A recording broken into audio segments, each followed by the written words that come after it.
धन्यवाद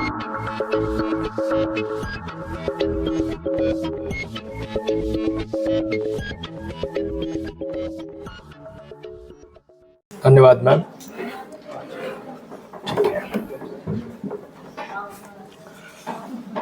अध्यक्ष महोदय, प्रबुद्ध श्रोताओं, विषय है जनपद प्रणाली और लोकतंत्र, ऐतिहासिक जड़ें और समकालीन परिप्रेक्ष्य। जैसा कि सुबह से और कल से भी हम सभी ने सुना कि प्राचीन भारत में जनपद किस प्रकार से लोकतांत्रिक प्रक्रियाओं और लोकतांत्रिक व्यवस्था के अंतर्गत जनहित में कार्य करने का प्रयास करते थे। लेकिन जो मेरा विषय है उसमें हम ये समझने की कोशिश करेंगे कि किस तरीके से जो प्राचीन समय में लोकतांत्रिक प्रक्रियाएं चल रही थी, वही प्रक्रियाएं और भी परिष्कृत रूप में आकर आज वर्तमान समय में चल रही हैं।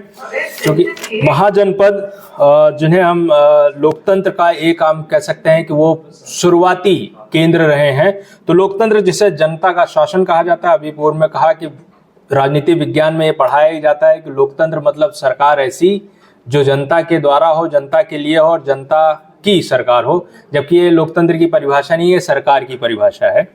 खैर, तो आज दुनिया का सबसे बड़ा लोकतंत्र भारत है और भारत के जो यशस्वी प्रधानमंत्री श्री नरेंद्र मोदी ने अपने लोकप्रिय रेडियो कार्यक्रम मन की बात के 97वें संस्करण में एक पुस्तक का उल्लेख किया। पुस्तक रघुवेंद्र तंवर और उमेश अशोक जी ने लिखी, मदर ऑफ डेमोक्रेसी। और मदर ऑफ डेमोक्रेसी जब इस पुस्तक का जिक्र प्रधानमंत्री जी ने कहा तो इसका मतलब निश्चित ही उनके मन में और उनके ध्यान में ये रहा होगा कि जो हमारे महाजनपद रहे और वहां पर जो लोकतांत्रिक प्रक्रियाएं थी उसके बारे में वो जरूर संकेत करना चाह रहे थे। लोकतंत्र के और संविधान के 75 वर्ष होने पर प्रधानमंत्री ने संसद में जवाब देते हुए भारत के लोकतंत्र के अतीत और बहुत ही समृद्ध गौरवशाली परंपरा को विश्व के लिए प्रेरक बताया और साथ ही ये कहा कि भारत मदर ऑफ डेमोक्रेसी। और उसके बाद प्रधानमंत्री ने भारत के तमाम अनेक मंचों से और यहाँ तक कि वैश्विक मंचों से भी भारत को मदर ऑफ डेमोक्रेसी कहा, अर्थात हम लोकतंत्र की जननी हैं। और जैसा कि अभी एक अपने पेपर प्रेजेंट करते समय उन्होंने कहा कि लोकतंत्र में डिसेंट का अधिकार होना बहुत जरूरी है। सिर्फ ऐसा नहीं कि आप जाकर चुनाव में वोट डाल दें और सरकार को निर्वाचित कर दें, ऐसा ही लोकतंत्र नहीं है। तो प्रधानमंत्री ने संसद में 3 महापुरुषों का उल्लेख किया और कहा कि लोकतंत्र के बारे में उनके जो विचार थे वो ऐसे ही नहीं कि ब्रिटिश आए और उन्होंने हमें लोकतंत्र सिखाया।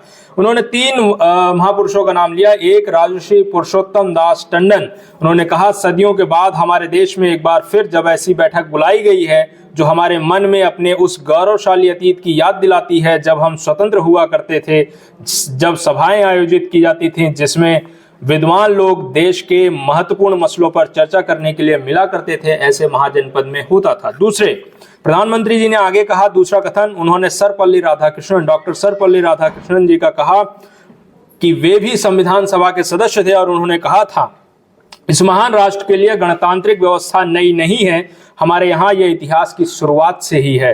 तीसरा, प्रधानमंत्री जी ने तीसरा कथन बाबा साहब अम्बेडकर जी का कहा। उन्होंने कहा, ऐसा नहीं है कि भारत को पता नहीं था कि लोकतंत्र क्या होता है। एक समय था जब भारत में कई गणतंत्र हुआ करते थे और गणतंत्र की शासन प्रणाली अपने आप में एक लोकतांत्रिक शासन प्रणाली थी। यहाँ पर यह बता देना बहुत जरूरी है कि नया क्या है। निश्चित तौर पर आज हम एक सफल लोकतंत्र हैं, लेकिन कुछ विद्वान या कुछ लोग ऐसा कहते हुए दिखाई देते हैं कि भारत में लोकतंत्र अंग्रेजों द्वारा लाया गया, यहाँ के लोगों को उन्होंने लोकतंत्र सिखाया, अगर वे यहाँ नहीं आते तो लोकतंत्र भारत में विकसित नहीं हो पाता। लेकिन इस तर्क को इस तथ्य से खंडित किया जाता है कि अंग्रेजों ने ना तो केवल भारत में ही लोकतंत्र लाने की बात नहीं की, बल्कि उन्होंने कुछ अन्य देशों में भी लोकतंत्र की व्यवस्था की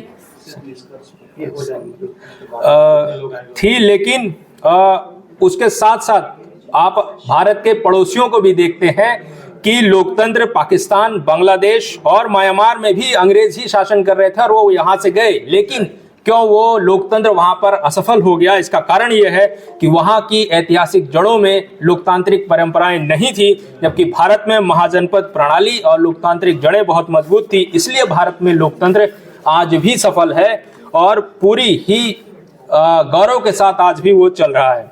और जनपदों की संरचनाएं भौगोलिक आधार पर होती थी, जातीय पहचान भी थी, शासन प्रणाली भी उसी हिसाब से चलती थी। एक बात का और जिक्र करना चाहूँगा मैं कि गणराज्यों में जो चुनाव प्रक्रिया होती थी उसमें कुछ चुने हुए प्रतिनिधि भी थे, और चुने हुए प्रतिनिधियों में एक श्लोक ऋग्वेद में आपको देखने को मिलेगा, आत्वा हर्मित रेधि ध्रुव स्थिता विद्या विद्या चली विश्वरता सर्वम वाच्युतम मात्वधम राष्ट्रमदि भ्रतम। ऋग्वेद के मंडल में इसका ये श्लोक है, जिसका अर्थ ये है, हे राष्ट्र के अधिपति, मैं तुझे चुनकर लाया हूं, तू सभा के अंदर आ, स्थिरता रख, चंचल मत बन, घबरा मत, तुझे सब प्रजा चाहे, तेरे द्वारा राज्य पतित न हो। ऐसी प्रक्रिया ऋग्वेद में हमें देखने को मिलती है, ऐसा मत है। न्याय का शासन था, सभाएं, सभा और समिति। अगर आप केपी जायसवाल जो विद्वान हैं उनके द्वारा लिखी गई पुस्तक द हिंदू पॉलिटी पढ़ते हैं तो उसमें आपको स्पष्ट दिखाई देगा कि प्राचीन भारत में किस तरीके से सभा और समितियां प्रमुख रूप से राजा के द्वारा जो शासन संचालित होता था उसमें अपना सहयोग देती थीं।